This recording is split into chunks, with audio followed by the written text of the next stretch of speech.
paz do Senhor Jesus, você que está chegando aqui ao canal, seja bem-vindo. Se inscreva no canal, ative o sininho e as notificações para que quando colocarmos um material novo, você possa aí estar acompanhando todo o conteúdo. E assim também, meus irmãos, me ajudem em oração para que o Senhor sempre nos conduza com a sua graça. Amém? Meus irmãos, eu gostaria de, nessa breve oportunidade, fazer algumas observações da nossa lição de número 6 da nossa escola bíblica dominical, que foi ensinada aqui domingo agora, dia 11. Amém? O bom pastor e suas ovelhas. Esse é o título aí da nossa lição, que teve ali seu texto áureo em João capítulo 10, verso 14, que diz: Eu sou o bom pastor e conheço as minhas ovelhas e das minhas sou conhecido. A verdade prática nos diz assim: Jesus é o bom pastor e nós, que pertencemos à sua igreja, somos as ovelhas do seu rebanho. O texto, a leitura bíblica em classe, ela percorreu aí o Evangelho de João, capítulo do número 10, do verso 1 ao 16. E aí os três objetivos aí da nossa lição tratar Jesus como a porta das ovelhas, que permite acesso ao aprisco e também à salvação. O aprisco das ovelhas simbolizando um espaço de segurança e proteção. E também, por último ponto, distinguir e fazer a distinção entre o bom pastor e o mercenário. Meus irmãos, digno de nota desta lição é que é uma lição abençoada, um bom tema para os dias atuais sobre o pastorado, né? O bom pastor, né? Nós sabemos que tem muitos que se titulam pastores, mas será que todos são verdadeiramente pastores, né? No seu crivo, né? A palavra em hebraico, né, para pastor, ela é a palavra roé, que significa aquele que cuida ou cuidar, né? E nós temos aqui também o primeiro pastor na Bíblia de ofício, o pastor mesmo pegar o cajadinho na mão ali, estar no pasto com as ovelhas, foi Abel, conforme está em Gênesis capítulo 4, verso de número 2. Alguns outros também homens de Deus, né, personagens bíblicos que também tiveram o seu ofício pastoral, né, que foi no caso Moisés, conforme Êxodo capítulo 3, verso 1, Abraão, conforme Gênesis capítulo 13, versos 5 e 8, e também o rei Davi, antes de ser rei, era pastor. 1 Samuel capítulo 16, verso de número 11. E aqui no Brasil, meus irmãos, nós temos o Dia do Pastor. Nós temos aqui o Dia do Pastor. É comemorado no segundo domingo de junho. No mês que vem aí, no segundo domingo, nós estaremos comemorando aí o Dia do Pastor. E não é aqui pastor de ofício, é pastor aqui de cunho mesmo religioso, tá, irmãos? É muito interessante. E, meus irmãos, a lição ela caminhou aí em tratar Jesus como a porta das ovelhas, que é muito interessante. A porta é um meio principal, né, e único de acesso ao aprisco. Veja que interessante. Então, Jesus, além dele ser o bom pastor, aquele que cuida e, se possível, também dá até a vida pela ovelha, por suas ovelhas, ele também é a porta, que é o único meio de acesso à salvação e também a Deus. Não há outro, meus irmãos. Ainda que muitos dizem todos os caminhos levam a Deus, nós sabemos que isso não é uma verdade, né? Mas Jesus, ele é o bom pastor e também a porta das ovelhas. É muito interessante que o texto que ele também traz aqui para meditar também, se é o bom ou o falso, ou o ruim, né? Ezequiel 34, capítulo 34, verso do 1 ao 10. Os irmãos podem ler lá, eles vão reparar, né, o exemplo de um mau pastor, no caso ali os pastores que estavam cuidando do rebanho de Israel, né? E também temos aí um contraste com o bom pastor, que é o próprio Senhor Jesus, né?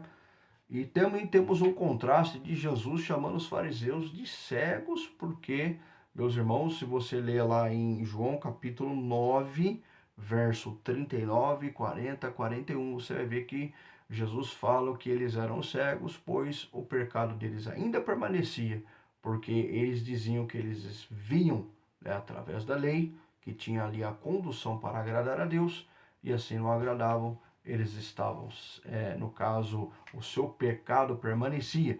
E Jesus falando, se vocês fossem cegos, vocês estariam sem pecado.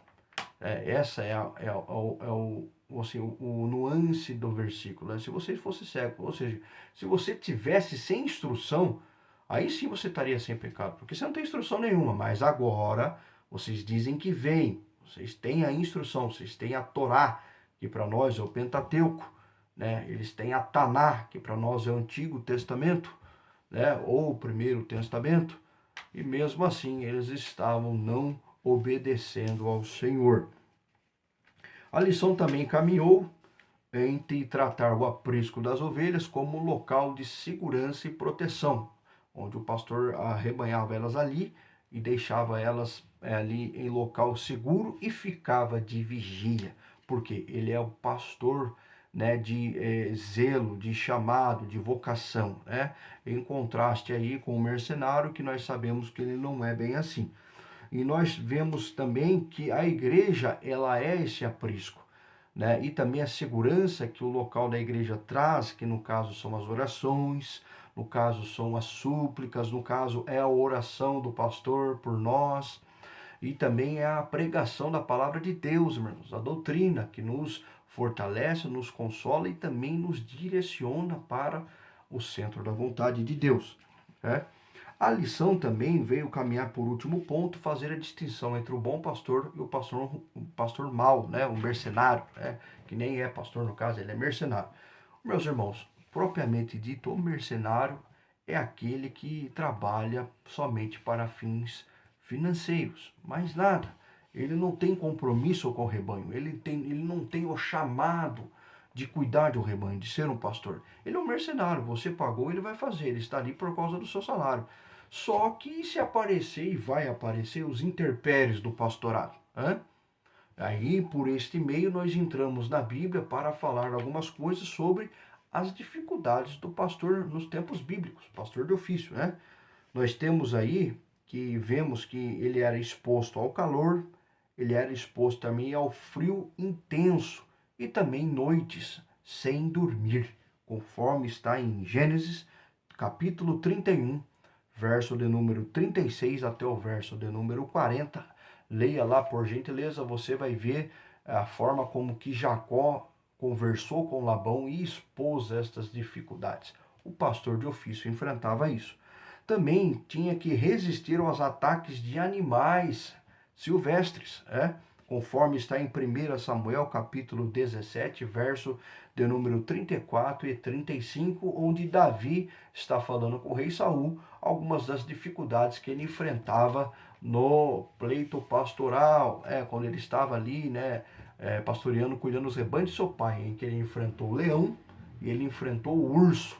Só que os ursos e os leões pegaram a ovelha, Davi não ia no sentido contrário, fugindo. Não, ele ia atrás do urso, ele ia atrás do leão, meus irmãos, para arrancar a ovelha da boca deles. Olha que interessante, Davi ia lá, grudava na juba ali, na barba ali, e os feria e os matava. E aí nos remete, qual é a força de um urso hoje? Irmãos, se um urso estiver correndo na minha e na sua direção, com as quatro patas correndo, ele já é perigoso, você imagina se ele ficar de pé, meus irmãos, né? O tamanho dele perto de nós. Irmãos, como que eu costumo falar aí, é fim de jogo para nós, né? É fim de jogo para nós. A mesma coisa um leão, meus irmãos. Um leão vindo enfrentar nós como seres humanos, nós não temos a força dele, né? E ele vai vir com ímpeto ali e tal. E Davi ia atrás deles e os matava para pegar as ovelhinhas. Isso é um pastor que cuida das ovelhas, que tem chamado de pastor, tem instinto de pastor, tem amor, né, de cuidar ali, né? Então essas são algumas dificuldades que eu achei digno de nota de colocar para os irmãos, tá? E por fim, terminando um contraste com os mercenários, o mercenário, se ele vê alguma dificuldade ali, vai lá, computa aí a perda da ovelha aí, né? E segue a vida, né? Segue o jogo, né? Literalmente vai fazer isso porque ele está ali apenas por um lucro financeiro. Ele não vai ter esta chamada, ele não tem a chamada, ele não tem, né, a vocação. Ele é pago para um trabalho, simples assim. Amém? Meus irmãos, esses foram os pontos que eu achei digno de nota para passar para os irmãos. Amém? Que o Espírito Santo de Deus fale maior e melhor ao coração dos irmãos. Até o próximo vídeo, meus irmãos. Nós ficamos por aqui.